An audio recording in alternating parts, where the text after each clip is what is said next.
Bonjour, bienvenue à tous les tuteurs. Cette vidéo s'adresse aux tuteurs qui n'auraient pas pu participer à la réunion qui avait lieu ce matin.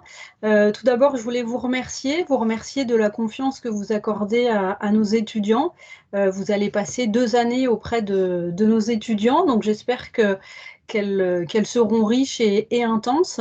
L'objectif de cette vidéo, qui va durer à peu près 10 minutes, c'est de vous donner les clés pour bien comprendre les attentes de l'école, votre rôle et les dates clés qui vont avoir lieu sur les 2 années à venir. Bien évidemment, je vais vous expliquer mon rôle, je vais vous expliquer également les rendez-vous tripartites, j'aborderai également le calendrier, les dates clés à noter pour les 2 années à venir, les examens, le mémoire et les spécialisations, sans rentrer bien évidemment dans le détail. Et puis je terminerai par quelques notions juridiques qui sont toujours utiles à connaître. Donc tout d'abord, permettez-moi de me présenter. Donc je suis Audrey Guéguin, je suis en charge des relations entreprises à Excelia depuis maintenant 6 ans. Donc je m'occupe des relations avec les entreprises au niveau local, national, et je suis particulièrement en charge du suivi des alternants qui ont signé un contrat pour 24 mois, 2 ans. L'objectif, c'est que je sois votre point d'entrée. Si vous avez besoin de contacter l'école, ce sera plus simple de me joindre. Donc, vous pouvez me joindre par téléphone, par Teams, en visio, par mail, comme vous le souhaitez. L'objectif, c'est qu'on reste en lien constant sur les 2 années à venir. C'est important pour vous, c'est important pour moi également de savoir si tout se passe bien avec les alternants. Les rendez-vous tripartites se réaliseront entre vous, l'alternant et moi. L'objectif de ces rendez-vous, il y a un rendez-vous obligatoire par an, donc 2 rendez-vous sur les 2 années. L'objectif, c'est de faire un point de situation sur le déroulé des missions, sur les attentes de l'alternant, sur son intégration, sur ses motivations, sur ses attentes à lui. L'objectif, bien évidemment, de ce rendez-vous, donc tripartite, c'est de faire un point de situation. Ce rendez-vous peut avoir lieu au début de l'alternance, au milieu ou plutôt à la fin de la première année. À vous de voir en fonction de l'évolution de votre alternant. Certains alternants viennent juste d'intégrer l'entreprise, d'autres sont un petit peu plus vieux parce qu'ils ont déjà pu effectuer un stage au sein de votre service. Donc, de toute façon, dans tous les cas, je vais reprendre contact avec vous de manière individuelle pour fixer ce premier rendez-vous tripartite. Donc j'ai déjà commencé la semaine dernière et l'ensemble des rendez-vous, puisque j'ai à peu près 150 rendez-vous à fixer, ces 150 rendez-vous vont avoir lieu voilà, entre le mois de novembre et puis le mois d'avril-mai pour la première grosse période de l'année. Au niveau de votre rôle, donc vous avez un rôle de tuteur, un rôle d'accompagnateur, vous allez guider les alternants, vous allez leur transmettre vos connaissances, votre savoir, votre savoir-être. Vous avez un rôle très important à jouer auprès des alternants. Et puis vous allez être mon point de contact, mon point d'entrée, au même titre que moi je suis votre point d'entrée à l'école, vous serez mon point d'entrée en entreprise. Bien évidemment, le but, c'est pas de s'appeler toutes les semaines, hein, il n'y a pas d'intérêt particulier. Par contre, si vous voyez une baisse de motivation, un intérêt un petit peu moindre de l'alternant, n'hésitez pas à m'en faire part. Moi, je peux aussi contacter les alternants sans aucun problème. N'hésitez pas à fixer des objectifs aux alternants, que ce soit des objectifs quantitatifs, des objectifs qualitatifs. Ça permet aux étudiants de se projeter, ça permet de mieux comprendre leurs erreurs, ça leur permet d'avancer tout simplement et de faire partie intégrante d'une équipe. Par rapport à ces objectifs, je vais vous transmettre via le guide du tuteur le support d'appréciation que vous retrouvez ici avec voilà, plusieurs périodes de notation. On parle d'appréciation, il n'y a pas de note à proprement parler, c'est plutôt sur voilà, des appréciations des qualités personnelles, professionnelles, techniques qui sont acquises en cours d'acquisition. C'est une grille d'évaluation qui est judicieux de remplir pour la première période à l'issue de 4 mois. Par exemple, un étudiant qui a commencé au sein de votre entreprise début septembre, il serait judicieux de remplir ce document. Donc c'est un document que vous devez remplir avec l'alternant, bien évidemment, avant les périodes de Noël, avant les fêtes de fin d'année. Ça permet à l'étudiant d'avoir un premier point de situation après 4 mois en entreprise. Bien évidemment, si l'alternant a commencé la semaine dernière avec vous, vous devez décaler dans le temps ce premier rendez-vous parce qu'on estime que voilà, avant 4 mois en entreprise, c'est un petit peu compliqué pour un alternant de tout voir. Donc ces supports d'appréciation vous seront donc envoyés sous format numérique, vous pouvez les imprimer ou les remplir de manière informatique, il y a simplement des croix à remplir. Au niveau des dates clés maintenant, donc l'alternance, vous le savez, le calendrier, vous l'avez. Bien évidemment, je vous le renverrai, il fait partie des documents importants à avoir avec vous. En général, les périodes sont de 3 semaines en entreprise et 1 semaine à l'école. La première grande semaine d'examen va avoir lieu au mois de janvier, donc janvier 2021. Et ensuite, la deuxième grande semaine d'examen aura lieu au mois d'août, août 2021. C'est important pour les alternants et vous d'avoir ces dates clés. Bien évidemment, on utilise un système de contrôle continu en plus pour lisser les notes sur l'ensemble de l'année scolaire. Au niveau donc des examens, donc je répète, au mois de janvier, au mois d'août. Ensuite, en règle générale, donc 3 semaines en entreprise, 1 semaine à l'école. Ces règles-là sont valables sur la première année de master et également l'année prochaine sur la deuxième année de master.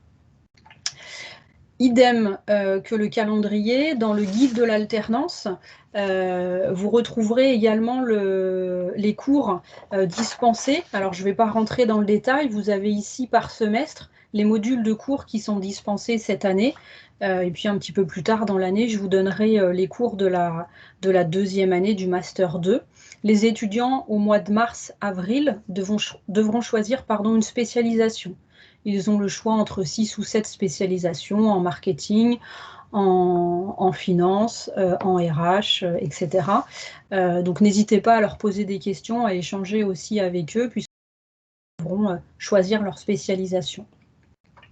En deuxième année, donc l'année prochaine, en Master 2, qui ressemble peu ou prou à cette première année, les étudiants auront un mémoire. Le mémoire de recherche sera à rendre au mois de juin 2022. Donc on a encore du temps. D'ici quelques semaines, je vais vous envoyer des exemples de problématiques qui ont été choisies et réalisées par les alternants qui ont terminé cet été. Ça vous permettra d'avoir des exemples et des notions et des intérêts. En ce moment, beaucoup d'alternants choisissent des thématiques autour de la digitalisation, par exemple. Chaque étudiant choisit son sujet de mémoire, sujet qui peut bien évidemment avoir un lien avec votre entreprise. Les étudiants seront accompagnés d'un directeur de mémoire. Chaque étudiant, chaque alternant a un directeur de mémoire désigné. Donc c'est une personne en plus. Ça ne remplace pas mon rôle, hein, c'est une personne en plus, mais qui est spécifiquement rattachée donc, aux mémoires de l'alternant. Je voulais juste préciser, j'ai oublié de le faire en introduction, que cette année, donc sur les 155 alternants qui ont signé un contrat, ces étudiants sont répartis sur l'ensemble de la France. C'est important de le savoir. Tous ne réalisent pas leur alternance en Charente-Maritime ou en région Poitou-Charentes. Nous avons des alternants en Meurthe-et-Moselle, dans les Pyrénées-Atlantiques, dans la Drôme, dans l'Hérault. Bien évidemment, nous avons un regroupement d'étudiants dans la zone qui s'étend de La Rochelle jusqu'à Paris. Donc La Rochelle, Niort, Tours, Blois, Orléans et Paris. C'est là que nous avons un maximum d'alternants. Mais voilà, juste pour votre information, tous les alternants ne sont pas en entreprise en Charente-Maritime. Ils n'ont pas l'obligation de choisir leur alternance et le rythme de 3 semaines, 1 semaine leur permet d'effectuer leur alternance à distance de l'école de La Rochelle. Une autre précision, vous verrez sur les calendriers, attention, il y a 2 campus, le campus de Tours et le campus de La Rochelle. 80% des alternants sont rattachés au campus de La Rochelle pour cette année. ce qui ne veut pas dire qu'ils seront rattachés l'année prochaine à ce même campus. En fonction des spécialisations, ils pourront choisir le campus de Tours. On verra ça dans un second temps. Et puis, je vais terminer, comme je vous l'ai annoncé au début, sur des notions juridiques voilà, qu'il est important de connaître, notamment, par exemple, les congés. J'ai eu plusieurs questions par rapport aux congés des alternants. Donc, bien noter que les alternants donc, font partie intégrante des salariés de votre entreprise, de votre structure d'accueil. Les alternants ont droit à 5 semaines par an de congés. C'est 5 semaines minimum. Il peut y en avoir plus en fonction des conventions collectives. Je préfère expliquer aux alternants qu'il est plus utile de prendre 5 fois une semaine plutôt que 5 semaines d'affilée en été. Bien évidemment, il n'y a pas de règles spécifiques. Certaines entreprises vont être fermées à Noël, l'étudiant devra prendre des congés. D'autres entreprises sont fermées pour la période estivale. L'étudiant s'adapte bien évidemment à votre entreprise. N'hésitez pas à lui expliquer également, lorsqu'il y a des pics d'activité, des périodes sur lesquelles il ne pourra pas prendre de vacances. Vous pouvez également aborder avec lui cette thématique dès le début de l'alternance. L'alternant n'est pas obligé d'attendre une année avant de prendre ses congés. Il peut les poser dès le mois de décembre s'il le souhaite. Au niveau des absences, les alternants doivent vous prévenir lorsqu'ils sont absents. Et s'ils sont malades, ils doivent vous fournir un certificat médical. C'est la seule autorisation justifiée.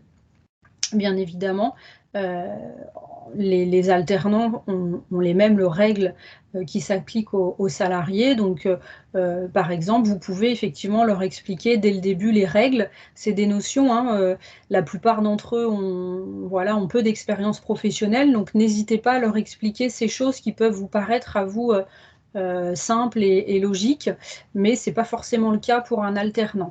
Donc voilà, s'il est absent, il vous prévient. Alors ça peut être une absence d'une matinée, il n'y a aucun problème pour un rhume par exemple. Il n'est pas obligé d'aller chez le médecin. Par contre, il faut lui expliquer que si son absence est justifiée, il faut un certificat médical.